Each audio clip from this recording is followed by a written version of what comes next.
धोखेबाज पत्नी का बर्थडे गिफ्ट। संदीप की शादी एक सुंदर सी लड़की से 5 साल पहले हुई थी, लेकिन उसे हमेशा लगता था कि वह उसे धोखा दे रही है, क्योंकि उसकी पत्नी के कुछ व्यवहार बहुत ही संदिग्ध थे। वह चैटिंग करते समय लगातार हंसती और मुस्कुराती रहती थी। जब भी संदीप उससे पूछता कि वह किसे मैसेज कर रही है, वह कभी कहती उसकी माँ थी या कभी कहती कुछ दोस्त। वह अक्सर देर रात काम से घर पर आती थी। जब भी संदीप ने उससे पूछा कि क्या चल रहा है, वह हर बार हंसती थी। वह सिर्फ इतना कहती थी, यह काम के कोई दबाव के कारण है, या कुछ और कारण बता देती। एक रात वह रात के 11 बजे दही और दूध लेने के लिए निकली। संदीप ये जानने के लिए जागता रहा कि वह कब वापस आती है।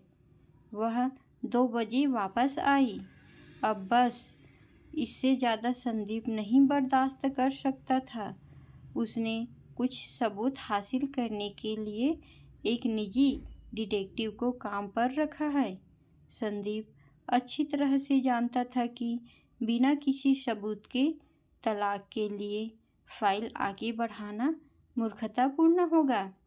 जासूस ने अपना काम बखूबी से किया और कुछ ही दिनों में उसने संदीप को सबूत दिए कि उसकी पत्नी अपने एक दोस्त के साथ उसे धोखा दे रही है।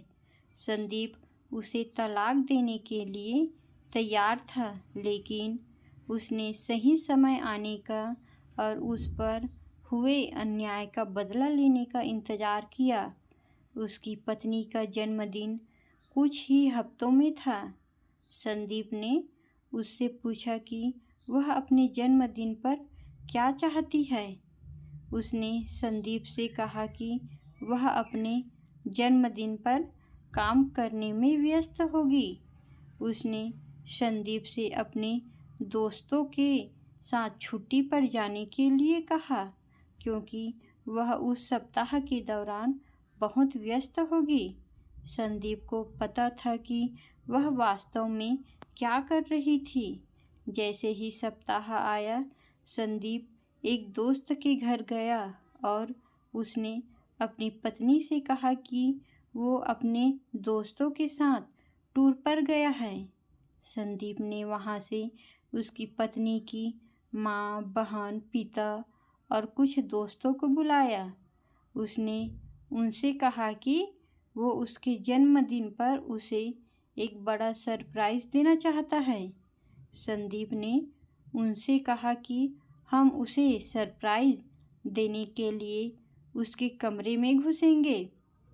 सुबह का समय था। घड़ी का समय 7:15 था। संदीप अपने अपार्टमेंट के ठीक बाहर सभी से मिला।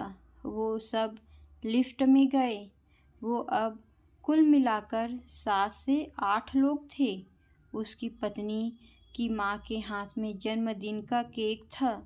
उसके पिता के पास शैंपेन की बोतल थी। उसकी बहन के पास फूलों का गुलदस्ता था। उसके सभी दोस्तों के पास उसके लिए कुछ उपहार थे। किसी को अंदाज़ा नहीं था कि क्या होने वाला है। संदीप ने सभी को जितना हो सके शांत रहने के लिए कहा। संदीप ने दूसरी चाबी से अपार्टमेंट का दरवाज़ा खोला जो उसके पास थी। वो सभी संदीप की पत्नी को सरप्राइज़ देने के लिए बेडरूम में घुसे और वहाँ वह दूसरे आदमी के साथ चैन से सो रही थी। उसके पिता ने सदमे में शैंपेन की बोतल फर्श पर गिरा दी।